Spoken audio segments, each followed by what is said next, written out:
set up on SurveyMonkey.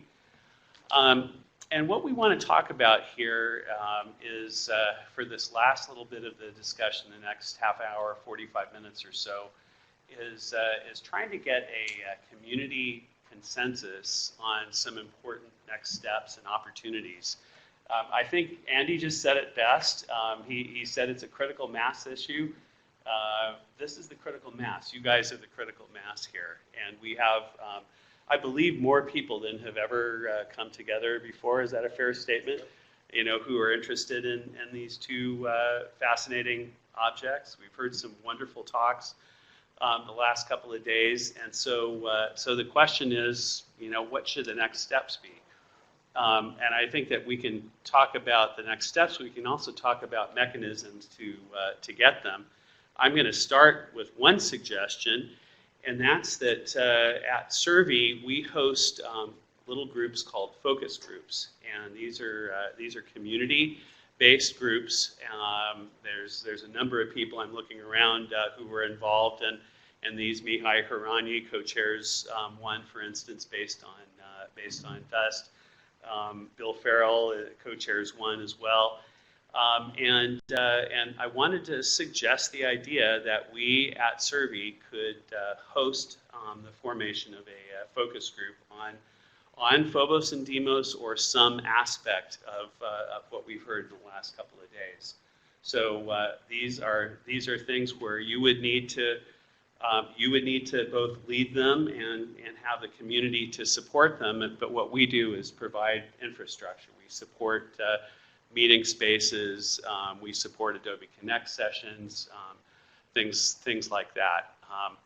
And I want to point out, as I mentioned at the beginning of this meeting, that the Exploration Science Forum starts bright and early tomorrow morning.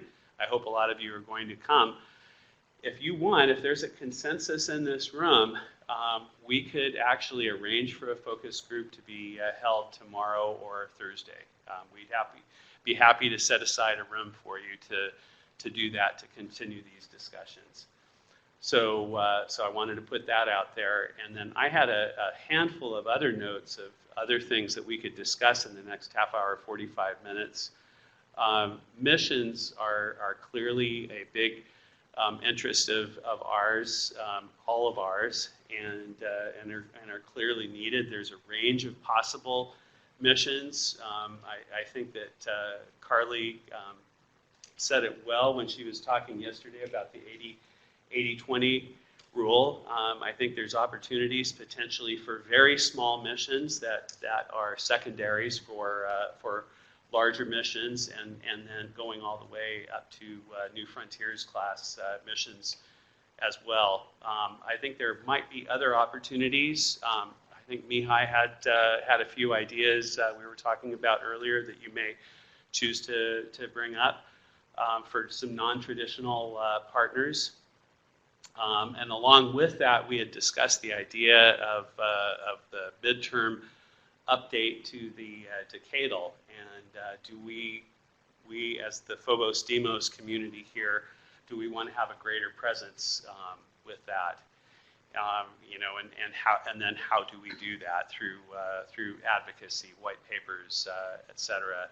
I think overall, what we want to do is similar. I imagine a lot of you have been involved in the Lunar Exploration Analysis Group and the Small Bodies Analysis Group. These and of course MEPEC for Mars. What we want to do is perhaps have consensus findings like these AGS do that represent this nascent community here. And then finally, I wanted to just bring up that we want to talk about timing for the next meeting. Next year might be a bit soon, but 4 years from now might be a bit long. So I think those are some of the things that I thought of, and I know Pascal has a number of items as well. Yep. So before we get into the discussion, because I think it takes on a life of its own, on my end, I just wanted to go over the three themes that we've structured the conference around science, robotic reconnaissance, and human exploration. And in each, there's one or two questions that I sort of wanted us to address. Maybe the first one that's easiest to get out of the way is on the science side, both in 2007 and in 2011, there was consensus that the origin of Phobos and Deimos was the #1 outstanding science questions about these bodies. I'm sorry to report that from what I gather, it is still the #1 outstanding science question about these bodies.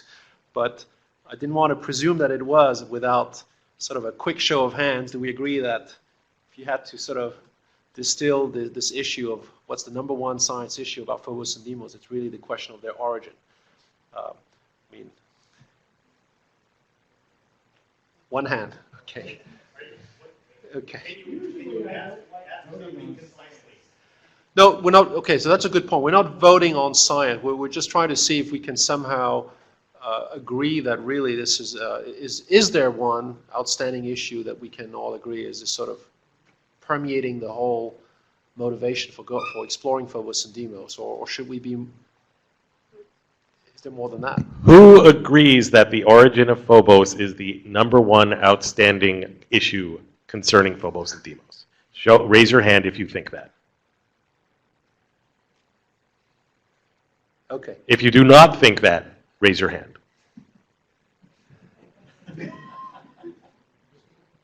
Okay.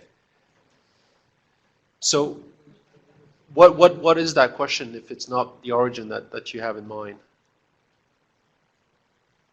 I mean, that's interesting to capture, actually. That's a constructive question. I mean, we've heard a lot of really great science, and I think it's been fantastic. But personally, I'm a little bit more interested in the exploration aspect, and how can Phobos and Deimos be used from an exploration standpoint to help us go out into the solar system? So the question, well, what's the most important science question? Oh, yeah. I forgot the science. Yeah. So there are many can I put other... my hand up again? Yeah, sure. Okay. Okay, you may sit down.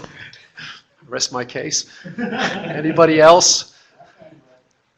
There was someone else in the back who had their hand raised. Steve Hoffman? Composition? Volatiles and composition as a science question. Okay. All right. Yep. So that's in some sense is a subset of it, but okay, I'll capture that.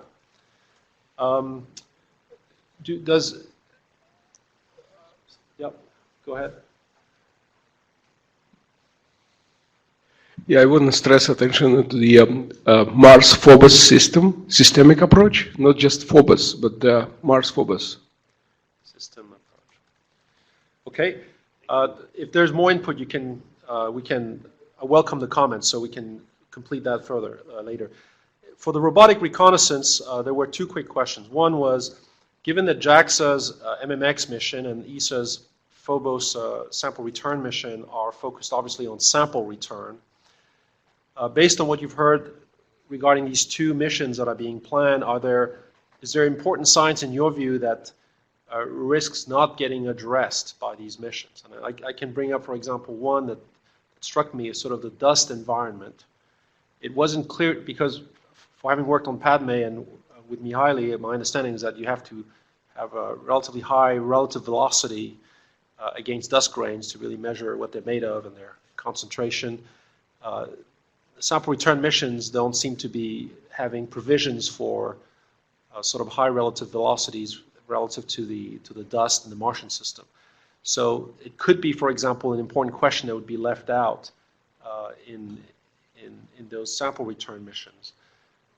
But that was just an example off the top of my head. Are there things that are striking you that somehow a sample return mission, as planned, might really be leaving out?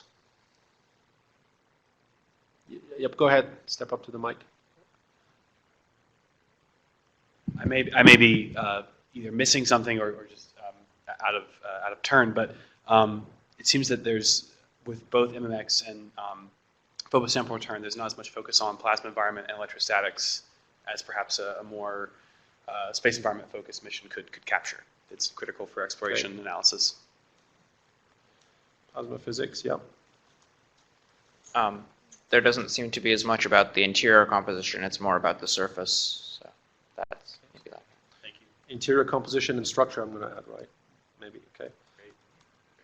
Although I do know that gravity mapping is, of course, planned on these missions, gravity field. So about the sample returns, contrary to some of my colleagues, I believe in situ analysis is incredibly leaps and bounds moving forward. I think we should think about what can be done on the surface, what sort of instruments do we need to improve that, and that might still be, you know, a more economical, faster way to get to the answers that you are after than thinking of returning bits and pieces. Okay. I think that given some of what we've heard over the last couple days, that there's an obvious focus on Phobos for obvious reasons, but Deimos might play an important role, and especially if we think that there's material exchange between them, we might need to understand Deimos in order to understand Phobos. You know, that Deimos shouldn't be left behind, so to speak. We might get the sample back from Phobos and still need to do more. Okay.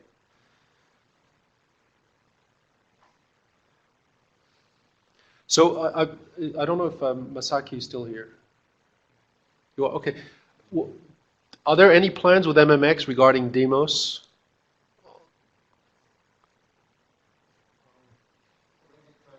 Let me try to answer the question that's been raised. So not too much on plasma physics, which is true. Dust environment, there is a dust counter on board, so we do measure some dust. Okay. Dust environment, and then Deimos, multi-flyby, may possibly rendezvous. So that's the plan we have, but that really depends on how much resources you put into the low altitude operation around Phobos versus utilizing that fuel for the rendezvous with Deimos. So that's the trade-off you have to make. Sure. Pascal, Rosenblatt, about Phobos sample return. Is any Deimos plans in there?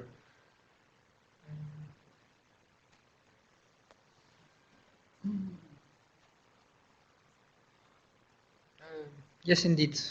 So, but it depends on if it is ESA standalone or if it is a joint ESA Roscosmos Well, that's mission. right. That's right. For the ESA alone, this is just, for example, covering 10% of the surface of Deimos with some flybys or something like this. With the Roscosmos participation, we can get a global characterization of Deimos surface as the same level and same resolution as for Phobos global characterization. And it will be done, not decided, maybe flyby or quasi-orbit, but not yet decided. Okay, thank you. All right. Still in the robotic reconnaissance, is there broad community interest in more opportunities? Could I just add sorry, one thing on the Phobos sample return one as well? For the joint ESA and Roscosmos scenario as well, there's also some additional payloads that are focused on some of the aspects that we discussed just a second ago. So there's one looking at the dust environment, and then also an additional payload looking at the plasma and electrostatics as well. Thank you. So my second question, which is sort of a bit pro forma as well, but is there broad community interest here in more opportunities to participate in MMX, Phobos sample return, or other Phobos Deimos missions? We need a show of hands here. That's dramatic. Okay, great. That's dramatic. Okay, Tom, did you see this? You're going to need a bigger spacecraft. Okay, yeah, all right. So there is more interest. Okay. Finally, on my end, for human exploration, surface science to date is defined in terms of in situ sampling. We sort of saw that in Mike Gernhardt's presentation. I mean, in other words, it seems like the science acquisition was centered on, really sampling, both including subsurface sampling. But are there other in situ science investigations of Phobos and Deimos that would benefit uniquely from humans being present on Phobos and Deimos that you'd like to make sure we capture? I know that Paul has been looking at other things in sampling, but go ahead. So one of the things that actually we looked at was also the deployment of instruments, and that can be done in various ways, right? So there's instruments do you deploy, and they're autonomous and they do their own thing for a long period of time. They integrate. Like a geophysical station. There's other instruments that are carried with the astronauts that are deployed, and the astronauts actually set them up, maybe like an ISRU demo extraction or something like that. There's also scientific instruments. So there's a whole level of instrumentation that can be done with or enabled by human presence that I think that we've just started to scratch the surface. So I think that's something that we need to think about with human exploration. What are the type of things that we can do? What are the type of places that we can go to deliver these type of instruments and get the data that we need, not only just the samples that we'll collect as well in return. Yep. Well, one thing that always struck me is that seismology, for example, is something that really, if you've ever installed geophones, seismometers, you really need to have very good coupling between the detector, the geophone, seismometer, and the ground. And it's something that is not easy to do with a robotic system, because you need to essentially really assess and interact with the surface in a way that requires a lot of feedback and improvisation, I would say, essentially. So. That's a type of activity, setting up a seismic network, for example, that I would have a hard time trusting a robotic system to do, unless you had several, spacecraft scattered around the body. But that humans could actually probably do really well. Yeah, it's actually the setup and deploy and then redeploy, right. And then redeploy. Exactly. Right. So that whole aspect is really enabled by human presence. So not only just seismometers, but other instruments yep. that you can do for characterization, or maybe, like I said, even ISRU. That would be good. Yep. Okay. And of course, one other aspect is equipment that you might want to return for engineering evaluation for future missions. So humans are very capable of doing that, whereas robotically you wouldn't be able to do it. And this is kind of answerly, but I think it's important, Tele Operation, both in the moon system as well as the Martian system, is a big motivation for sending humans there. Typically we operate very slowly because of the latency, and operating maybe high value equipment that needs a very low latency operation, say on the surface of Mars, is also something for putting humans in the Martian system. Yeah. So that's a good point. That comes up very often, the teleoperation requirement. I find myself in agreement usually with the last person who spoke on that, which means I sort of go back and forth, just because I also hear that the bottleneck in robotic teleoperation is not really the time delay. It's the volume of data, and it's the need to analyze the data before you take the next step. So anyway, it's a whole conversation we can have. Yeah, well, just real quick, it depends on what type of robotic system you're talking about. If right. you're talking about aerial. That's right, aerial drilling. Or yeah. let's say we're climbing on the cliff of Valles Marinera. Right. So things that are very interactive would really benefit from that. Yes, I agree. Okay. David Morrison from Survey here. Many years ago, before most of you were around, there was a lot of discussion of deploying penetrators. I went back to the fact that thousands of them were fired on shells in Vietnam, and most of them worked. So when you talk about robotic implementation of geophones or seismic things, aren't penetrators a possibility? Yep, certainly. Well, if the origin of Phobos and Deimos is the #1 science question, and why do we need astronauts? Well, maybe what we need is drillers. So if the elastic shell is 100 meters thick or something, one can imagine ultimately drilling down through that shell and seeing what all that rubble is made of. And obviously not a first mission, but something to work for. So that means, where's the elastic shell the thinnest? Where could you access that primordial rubble? So there were several interesting things in your comment. I agree that, for one, that understanding this elastic shell internal structure issue is sort of really interesting and exciting. We would not be sending humans only to address the origin issue. In fact, they wouldn't even be there for the science of Phobos and Deimos per se. They would be there on their way to Mars, and we'd be shaking down systems to get to Mars. So, to me, it's not because of Phobos science that we would send humans there. Well, if they're going to Phobos to teleoperate on Mars for a while, then they might want something else to do, so maybe they could do that. So, yeah, very good.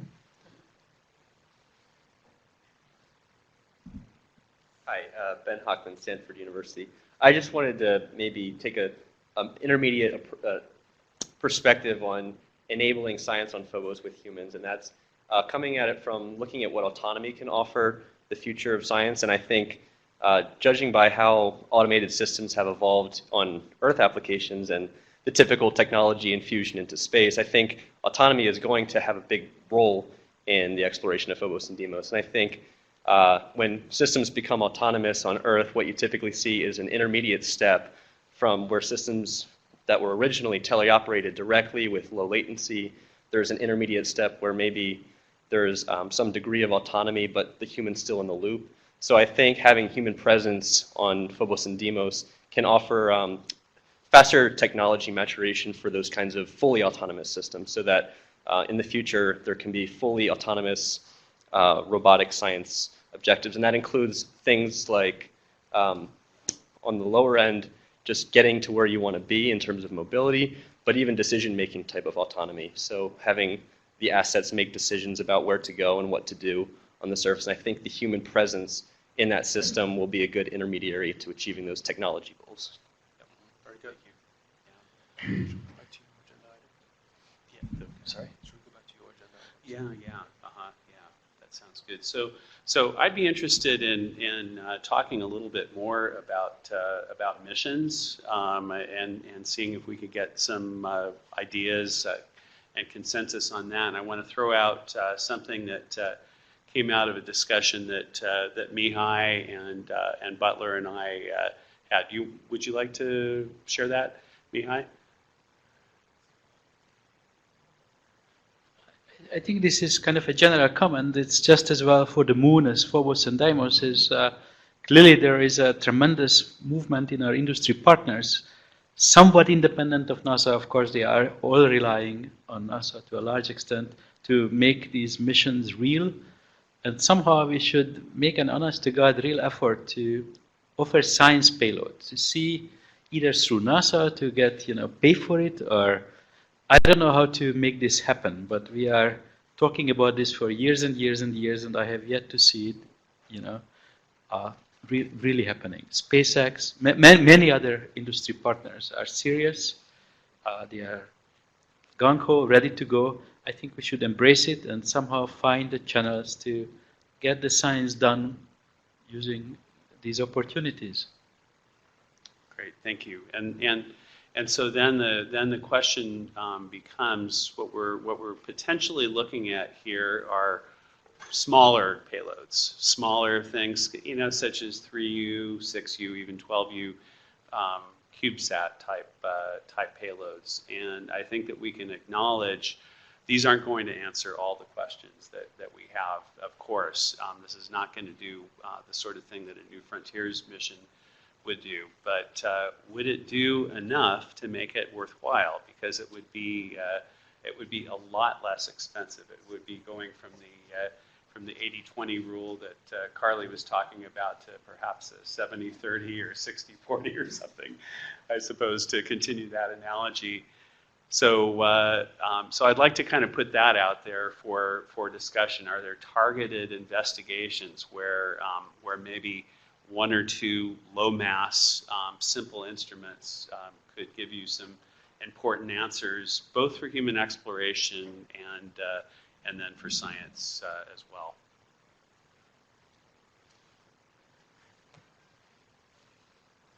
Just a quick reaction. If SpaceX flies Dragon and lands it on Mars, you might want to go with very massive, cheap things rather than fancy, small ones.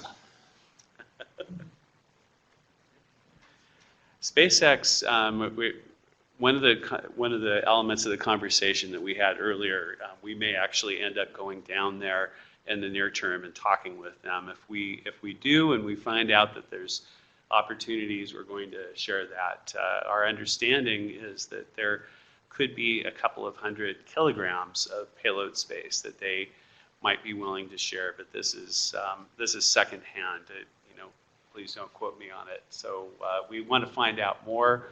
We want to find out if this is the kind of thing that's only available when they land on Mars, or is it something that they could eject and perhaps have little delta V to give it a push to get it to Phobos, etc. So this is very nascent, but we're quite interested.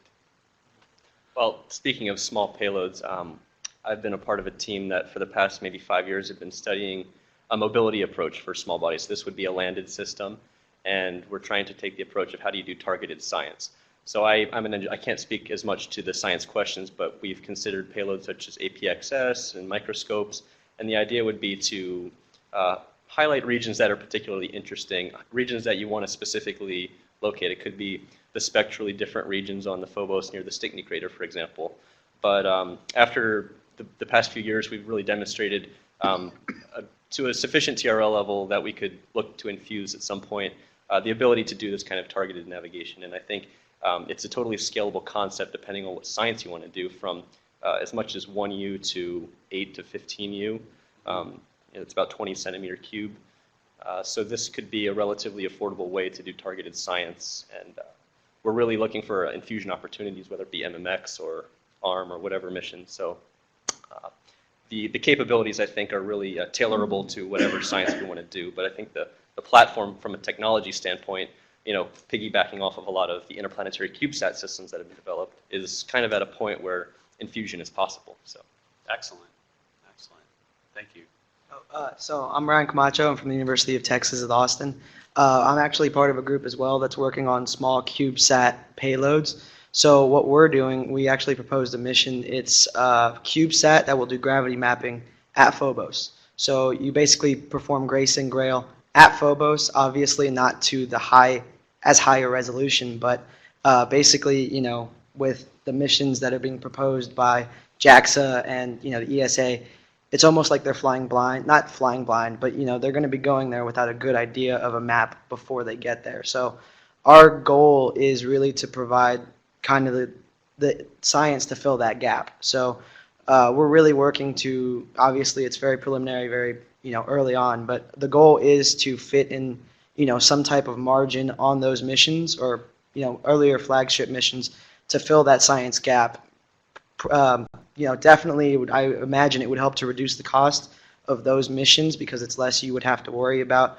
But also in the end, it does provide a lot of valuable science. I know a lot of people have talked about gravity mapping as solving one of those SKGs, so that's definitely something that it's being actively looked at by my team at least.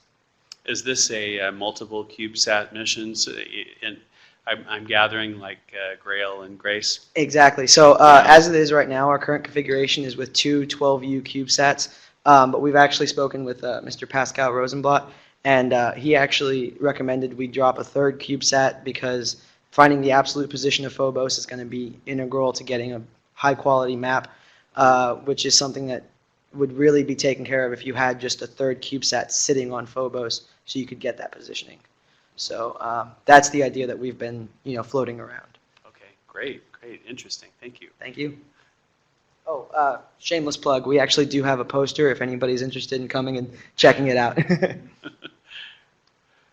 As part of a separate team developing a CubeSat for Phobos and Deimos, we found that there are a lot of miniaturized instruments that are integral to solving some of the SKGs that we've seen here.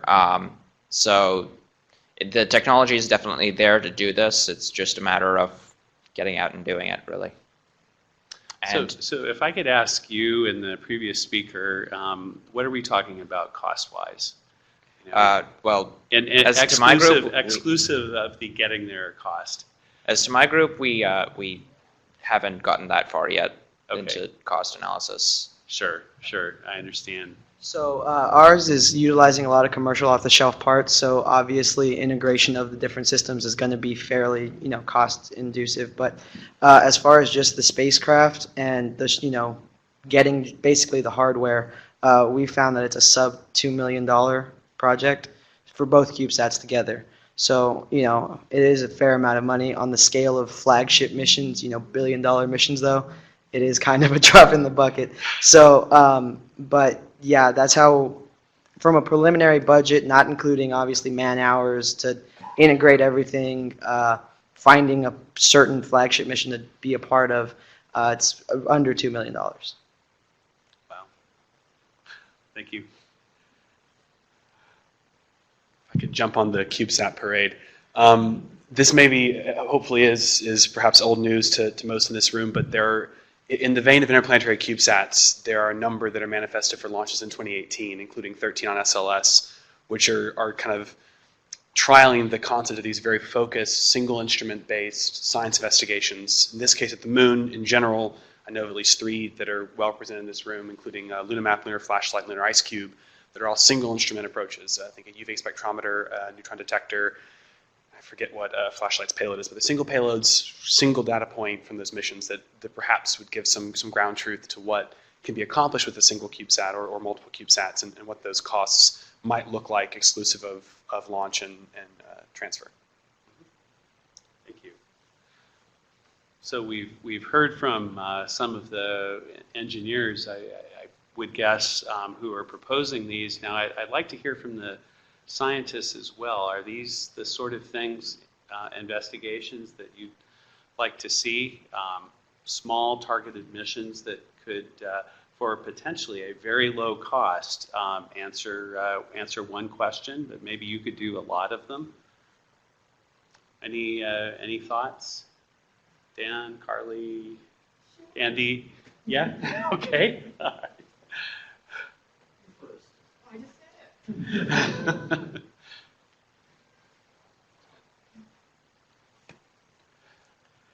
In principle, yeah, but given, I guess it would depend on how much it costs and where the money would come from, and the opportunity cost on the rest of everything by doing it. So, in principle, sure, if it ends up meaning that the next discovery call is delayed 5 years because we're sending a bunch of these, no. I think, unfortunately, while there was a discussion of the zero-sum Moon versus Mars versus everything case, and that's true, this doesn't need to be zero-sum, but the money has to come from somewhere, and unless a funding source is determined, I don't know. Go ahead. It would depend on the experiment. What we really need is a good 4U mass spectrometer. And I was expecting people to laugh at that, actually.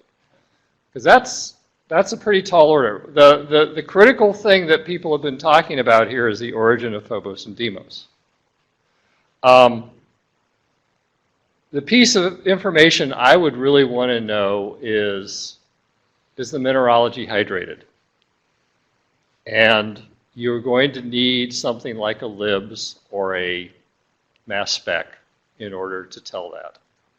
And that would be the single most interesting piece of information from not just an origin point of view, but also an exploration point of view. And so that would be a big driver in my mind. Taking lots more pictures would be interesting, but I don't think that's a big driver. Doing gravity would be interesting, but again, the driver, I think, is hydrated or not hydrated. And that essentially, having a definitive answer to that cascades all through the planning and contingency matrices. So it depends upon the question you're going to ask. If you can get a yes or no answer on hydration, that means a lot. Gravity mapping, more pictures, that means a lot less. Thank you. So, Greg, a few thoughts along that line, quick thoughts, I think. one is that one way to come about this maybe too is to look at something like the SKGs, look at what we make some guesses about what we think specifically on those lists will be addressed by the missions that we know are on the books, and the level of fidelity that we think they'll get to, make our bets on what we think, how they'll assign a likelihood to each of those, and then see what's left. And among those, see what sort of, which ones can be addressed with simple, low-cost investigations. Now, along the lines of how might we want to get funding for those sorts of missions, these seem to be the sorts of things that are of the right scale and philosophically in line with the salmon call, with the standalone missions of opportunity call, with one of the classes of mission in there is for missions, partnership missions, a instrument team with somebody from the private sector, or somebody who's got another spacecraft that wants to go. One detail that I'm unclear about, I was actually just reading through the salmon call, whatever last week, thinking about specifically this sort of thing, is when the private sector goes on a mission, they might be going with a fully developed mission of their own, with their own objectives, and will be willing to take along, stowaways through the kindness of their hearts. But more likely, they're going to want to be compensated for their efforts, and that's different from international partnerships in that where there's less flexibility in doing that sort of thing. Discovery, we pay for the whole spacecraft. And so one thing that's worth trying to understand is including the costs of the ride compatible with salmon right now, or is there some additional flexibility that might be necessary to, and it might be a very simple thing to make that sort of thing possible, I would think. Mm-hmm. The third question that goes through my mind with any small spacecraft around Mars quickly is communications. It's addressable, but it has to be one of the highest thoughts in thinking about how to pull one of these small missions off. Can I just answer one of your questions real quick? Salmon does include costs of rides. It does? Oh, yeah. Excellent. And I've seen some mighty expensive rides in salmon. On the order of $20 or $30 million. Great. Thanks, John. Thanks, Dan. Carly. Okay, I can't disagree with anything that's really been said or suggested. However, we are so data poor for Phobos and Deimos. We really need an array of approaches. It's not one shot here or one shot there. I sincerely hope the two missions that are being proposed for sample return are extremely successful. But let's make sure we have a broad base of acquiring data, including innovative small missions as well as complex larger missions. We really are extremely data poor. And yes, more images of the trailing edge would be a bonanza. Each one of these are really valuable data. Let's not exclude them. Let's have a diversity of arsenal for addressing Phobos and Deimos. Thank you. I hope you don't mind if we quote you. That's just perfect. And just to be clear, and Andy, maybe this would address what your comment is, which I completely agree with. I'm not at all proposing that these CubeSats be the focus of a Phobos Deimos mission program at all. I'm just saying, is there a place for them? I would still very much embrace discovery and new frontiers and whatever else, because there's a whole lot of things that small satellites are never going to be able to do. Oh, sure. Noted. Absolutely. It's just whether it ends up in a report or doesn't end in a report or ends up in findings or not. Yeah. Whether the community will support it will probably depend in part on how or if it would get funded. Yeah. But sure, I mean, if the opportunity was there, I think we'd all love more data and love more chances if it didn't mean that have a knock-on effect. Yeah, great. Dan? So I just wanted to echo Dan's comments about hydration and knowledge of the hydration of Phobos and Deimos, but also I'd like to add at depth. if we can get, if we do it remotely or even in situ remotely, and we come up with the false reading that it isn't hydrated, but then meanwhile 10 centimeters below the surface it is, we've missed an opportunity. So I think Dave mentioned penetrators. I love penetrators. Maybe there's some opportunities for getting simple at depth measurements that we can do. And just speaking personally, I will second Dan and you, Dan, about that. Yes. I would certainly speak in favor of hydrates, water, molecules, products. One of the most embarrassing things about the moon, is we don't know what the water content of the moon's exosphere, atmosphere is. We've looked with LADI, but it's not really the best instrument, to do that. So in terms of Phobos on its origin, what is its volatile inventory? What are the noble gases and all those things? I mean, that's pretty easy to do. You just kind of twiddle around, and sample in situ, and you don't have to take it back to Earth and all of that. That's pretty simple to do with relatively small instruments. So I would certainly propose that as. That's what we thought in our discovery proposal.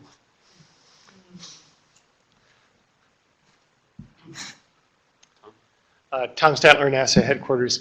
I wanted to touch on one thing that is not related to what was being said before and not connected to CubeSats, but something that wasn't discussed very much at this meeting was, even though we're coming into the era of sample return, not just for Phobos and Deimos, but probably for Mars as well and other bodies, we didn't really talk very much about what we do with the sample when we get it back and the capabilities needed for sample analysis. Now, I know MEPAG has worked on this quite hard, but they're thinking mostly about what is needed for Mars sample return and the biocontainment that's necessary. It's a huge job, and they're doing a wonderful work now getting into that.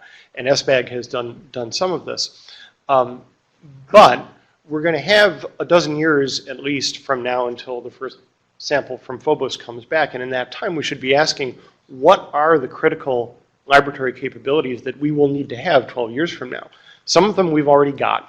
Some of them need to be refined, and there are some things that we will need to have that are just being built now. There may be only one of them in the world, which may be enough, but then there are other capabilities that we do not have now, and we will want to have 12 years from now. So this is, I don't expect an answer now, but this is a challenge for the community in general as we go through the mid-decadal and the next decadal cycle, to be thinking about not just what are the mission capabilities, not just what are the engineering or the instrumentation, the in-situ measurement capabilities, but what do we need to construct and develop on the ground to be ready for those samples when they come back to really maximize the science return. Thank you. Yep. That's captured. No, we got it. Thank you. All right.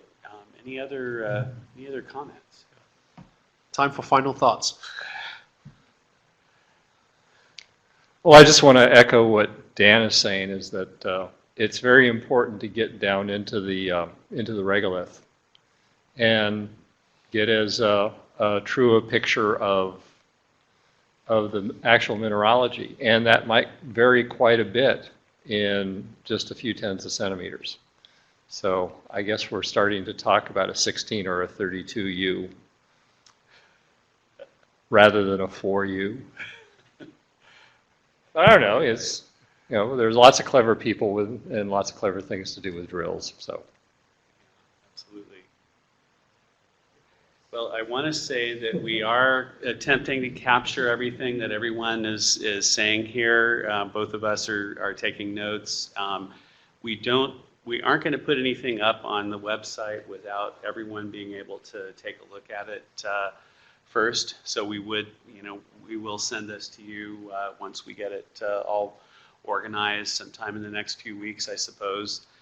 And are there any final thoughts that anyone would like to share before we close? Oh, yes. I mentioned earlier about when we would like to have the next Phobos Deimos conference, the fourth one. My own feeling, just to put it out there, is probably next year's too early, and like I mentioned, probably 4 years from now is is too late. But anyone have ideas? 2 years from now, 3 years from now? 2? 2? Okay. Who says 3? And who says 3? Okay. Okay, I think 2s are slightly ahead. When are the decisions for these 2 missions likely to be mature enough for pre-planning? Yeah, so I heard, why don't we ask Pascal and Masaki one more time, when are we having decision points on these big missions? My feeling is in 1 or 2 years. Not before 1 or 2 years for Phobos sample return, okay. But this is my feeling. Yeah. In the next, very likely this summer, during the summer. Wow. Great. And I think it's fair to say in the US, a lot might depend on what happens with the new administration. I also want to bring up, again, the idea of a focus group that we could support within Survey. And I suspect a lot of you perhaps want to take the Phobos Deimos break and might not want to do this tomorrow, and that's fine. But we can support this. We can support Adobe Connect video cons at whatever interval you decide. It's something that I want to put out there just to keep the discussion open and going. So, but it would require someone to assume the helm, and then the participants here. So, so I tell you what I'll leave it as is just please contact me if you are interested, and then we will set it up. All right. I think we're reaching a closing point, so I want to. We can all.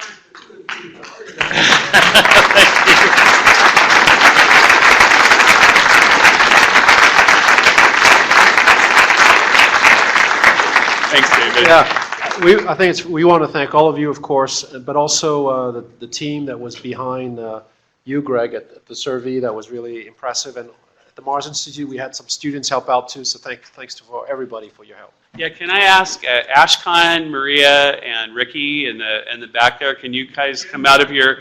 Oh, and Jen, if you're here, can you guys just step out of the room really quickly and wave if you can hear me? There we go. There we go. Okay. Thank you. Thanks very much. And thanks, everyone. I really enjoyed this and look forward to helping this community in the future. Thank you. All right. Very nice. Very nice.